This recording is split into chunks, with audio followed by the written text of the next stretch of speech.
আজকে অনেক দিন যাবত আমি ঠিক আজকের মতো স্টোরি একটা খুঁজতেছিলাম, যেটা আপনাদেরকে শোনানোটা আমার মধ্যে অনেক বেশি ইম্পর্টেন্ট। কর্মফল কেমন হয় এটা জানা আপনাদের অনেক ইম্পর্টেন্ট, ঠিক আছে? তো আজকের গল্পটা আপনাদের জন্য। ছেলেটার জন্ম হয় ইতালিতে, এবং সে যখন ইতালি থেকে বাংলাদেশে আসে একটা বিয়েতে অ্যাটেন্ড করার জন্য, আর ওই বিয়েতে তার একটা মেয়েকে দেখে অনেক ভালো লেগে যায়, এবং মেয়েটাকে প্রথমবার কেমনে প্রপোজ করবে এটা চিন্তা করতেছিল। কিন্তু ওই দিন তো মেয়েটাকে বলতে পারে না, কোনো মতে চেষ্টা করছিল। পরে বিয়ে থেকে মেয়েটাও চলে যায়, সেও চলে যায়। প্রায় 2 সপ্তাহ পরে মেয়েটাকে সে আবার দেখে, এবং ওইখানে সে তার মনের কথাটা মেয়েটাকে বলে দেয়। কিন্তু বলে দেওয়ার পরে মেয়েটা ডিরেক্ট বলতেছে যে দেখো, আমার ফ্যামিলি কোনোদিন এটা মেনে নেবে না, তো আমি চাচ্ছি না যে কোনো রকম রিলেশনশিপ বা কোনো রকম প্রেমের সম্পর্কে যাইতে। তো ছেলেটা বলতেছে যে তোমার ফ্যামিলিকে ম্যানেজ করার দায়িত্ব আমার, যা করতে হবে আমি করবো, তুমি টেনশন করিও না। দেন মেয়েটা কোনো রকমে ওইটাতে রাজি হয়েছে। অনেক সুন্দর মতো তাদের রিলেশনশিপ চলতে থাকে, প্রায় 3 মাস পর্যন্ত সেই দেশে থাকে। আর এর মধ্যে কিন্তু মেয়েটার ফ্যামিলি জেনে গেছে বিষয়টা। জানার পর ছেলেটা বা মেয়েটা দুটো ওই বিষয়টাকে ইগনোর করে তাদের সম্পর্কটা তারা কন্টিনিউ চালা যায়। দেন 3 মাস যখন পূরণ হয়ে যায়, ছেলেটা আবার ইতালিতে ব্যাক চলে যায়। যাওয়ার পর ওইখানেও 3 মাস সম্পর্ক অনেক সুন্দর চলে। এরপর থেকে ছেলেটা মেয়েটাকে অনবরত ইগনোর করতে শুরু করে, সময় দিত না, ঠিকমতো কথা বলতো না, মেয়েটার সাথে ঝগড়া করতো। আর এই বিষয়টা কিন্তু কন্টিনিউ 2 বছর চলতে থাকে। ছেলেটা বলতেছে যে ভাই, মেয়েটা এত কিছু করছে সম্পর্কটাকে টিকিয়ে রাখার জন্য, কিন্তু আমি ওরকম কিচ্ছু করি নাই। মানে এটা ছেলেটার নিজের কথা যে মেয়েটা এত কিছু করছে যেটা আমি কোনোদিনও করি নাই বা করতে পারবো না হয়তো জীবনে। ও আমাদের সম্পর্কটাকে টিকিয়ে রাখার জন্য অনেক কিছু করছে, কিন্তু আমি অনবরত ইগনোর, অবহেলা এবং যন্ত্রণা ছাড়া আর কিছু দিনে, ঠিক আছে? একটা সময় কি হয়, 2 বছর পরে আমি আবার দেশে আসি। আর দেশে আসলে ওই টাইমে আমার সাথে ফেসবুকে অন্য আরেকটা মেয়ের সাথে পরিচয় হয়, এবং আমি ওই মেয়েটার সাথে সম্পর্কে চলে যাই।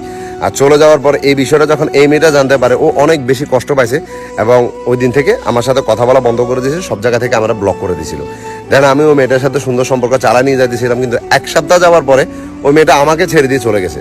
আর ওই টাইমে আমার রিয়েলাইজ হয়েছে যে আমি ওর সাথে কত বড় অপরাধটা করছি, কত বড় অন্যায় করছি।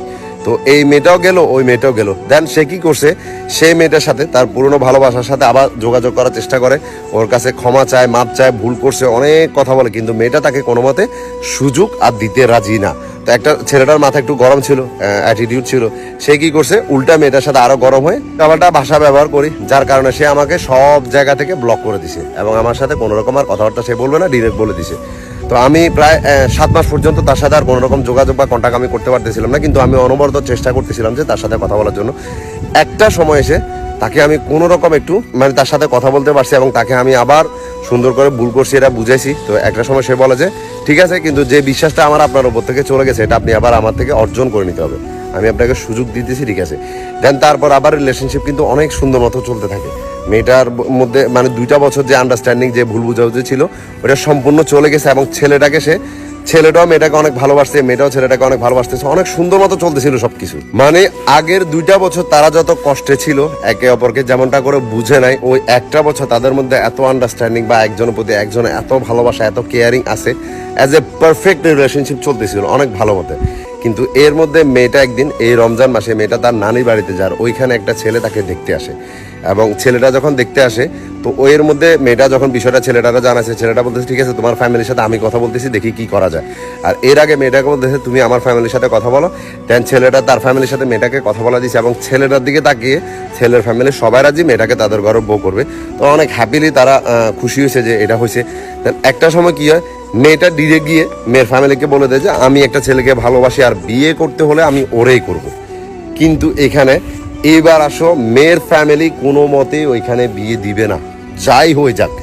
ছেলেটা নিজের ফ্যামিলি, বন্ধু বান্ধব নিজে কথা বলছে, সবভাবে চেষ্টা করার পরও মেয়ের ফ্যামিলি একটাই কথা বলতেছে স্টেট, যে ওই ছেলের কাছে বিয়ে কোনোদিনও দিবে না। তো ছেলে অনেক চেষ্টা করছে, ছেলের ফ্যামিলি অনেক চেষ্টা করছে, কিন্তু মেয়ের ফ্যামিলির একটা কথা যে ওই ছেলের কাছে কোনোদিনও বিয়ে দিবে না, আর যত কিছু হয়ে যাক। একটা পর্যায়ে মেয়েটার সাথে এটা নিয়ে টকযোগে আজকে 3 দিন পর্যন্ত তাদের মধ্যে কথাবার্তা বলা বন্ধ হয়ে গেছে, কিছুদিনের মধ্যে মেয়েটার বিয়ে হয়ে যাবে।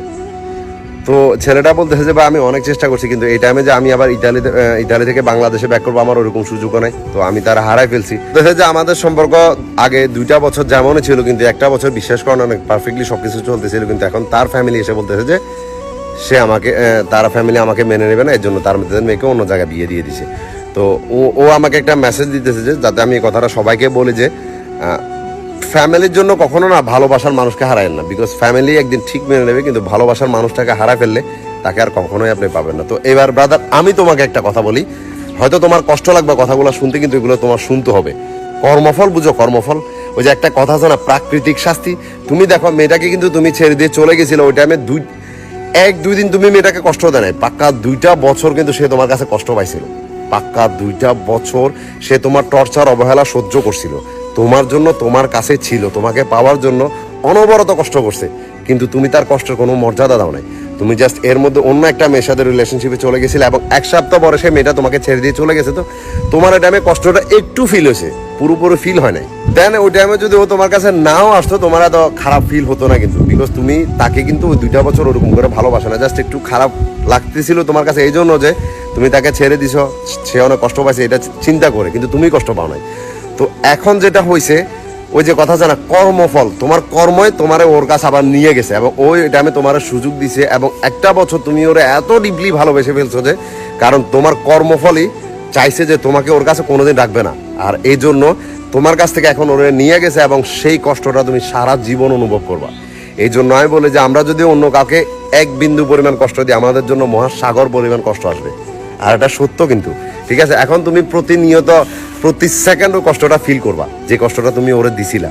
তুমি যদি ওর সাথে কথা না বলে জাস্ট নিজের মতো থাকতে, তাহলে বিষয়টা এমন ছিল না, কিন্তু তুমি ওর সাথে কথা না বলে তুমি অন্য আরেকটা মেয়ের সাথে সম্পর্ক গেছিলা, যেটা অনেক বড় পাপ করছো তুমি, আর ওইটার শাস্তি তুমি এখন থেকে পাওয়া শুরু করবে। আমি তোমার একটা কথা বলি, দেখো তুমি একটা ইতালি সেটেল ছেলে, তো তোমাকে তার ফ্যামিলি বিয়ে দেওয়ার মানে বিয়ে না দেওয়ার কোনো রিজনই হতে পারে না, কিন্তু তোমার কর্মফলটা এতটাই পাপে ভরপুর হয়ে গেছে যে তার মায়ের মনের মধ্যে তোমার জন্য ওই যে ফিলিংসটা, অনুভূতিটা, দয়াটা হচ্ছে না, কারণ তুমিও একটা সময় এরকমটাই করছো, কোনো রকম দয়া মেয়েটার উপর করো নাই। তো যেরকম কর্ম, আমরা যেরকম কর্ম করবো ওরকম ফলই পাবো। কিন্তু মেয়েটা এখন দেখো তার বিয়ে গেছে, সে হয়তো 1 মাস 2 মাস 3 মাস 4 মাস 6 মাস তোমার জন্য কান্না করবে, তার ভিতরে খারাপ লাগবে, কিন্তু একটা সময় সে সব কিছু ভুলে যাবে, সে নিজের মতো করে চলতে থাকবে। কিন্তু এই মেয়েটা তোমার ভালোবাসা শিখাইছে, আর এই ভালোবাসাটা তুমি মৃত্যুর আগ পর্যন্ত ফিল করবা। তুমি হাজার হাজার মেয়েকে তোমার লাইফে পাবা, বিশ্বাস করো। ওই মেয়ের অনুভূতিটা তুমি কারোর সাথে বয়ান করতে পারবা না, ওইটা তোমার নিজের ভিতর রাখতে হবে যে ওই আমার একমাত্র ভালোবাসছিল, আর কেউ ওরকম করে ভালোবাসে না। তো এই কষ্টটা তুমি সারা জীবন পাবা। এখন থেকে নিজেকে শুধরায় নাও ব্রাদার, আর এটা কিন্তু তোমার একলার জন্য ছিল না, সবার জন্য ছিল। যারা এমনটা করতেছে তাদের লাইফে এমনটা হয়। আমি তোমার জন্য দোয়া করি যাতে তোমার এই কষ্টের সময়টা খুব তাড়াতাড়ি দূর হয়ে যায় এবং তুমি যাতে নিজের জীবনের শিক্ষাটা নিয়ে নিজেকে সৎভাবে চালাতে পারো, যাকে ভালোবাসবা একজনের কাছেই থাকবা সারা জীবন। যদি এমনটা করতে পারো তো অবশ্যই তোমার এই কষ্টটা দূর হয়ে যাবে, দেখবা ওইটাই মনের ভিতরে একটা শান্তি ফিল করবে। একটা কথা আছে না, নিজের ভিতরে অনেক সময় না প্রাউড ফিল করি, কারণ এই ধোকা দেওয়ার ক্ষেত্রে না, ধোকা খাইছি ওরকম ক্ষেত্রে পড়লেও নিজের কাছে শান্তি লাগে যে ধোকা খাইছি, কারো ধোকা দিই নাই, নিজের ভিতরে নিজে অনেস্ট আছি, এটা শান্তিটাও অনেক বড়।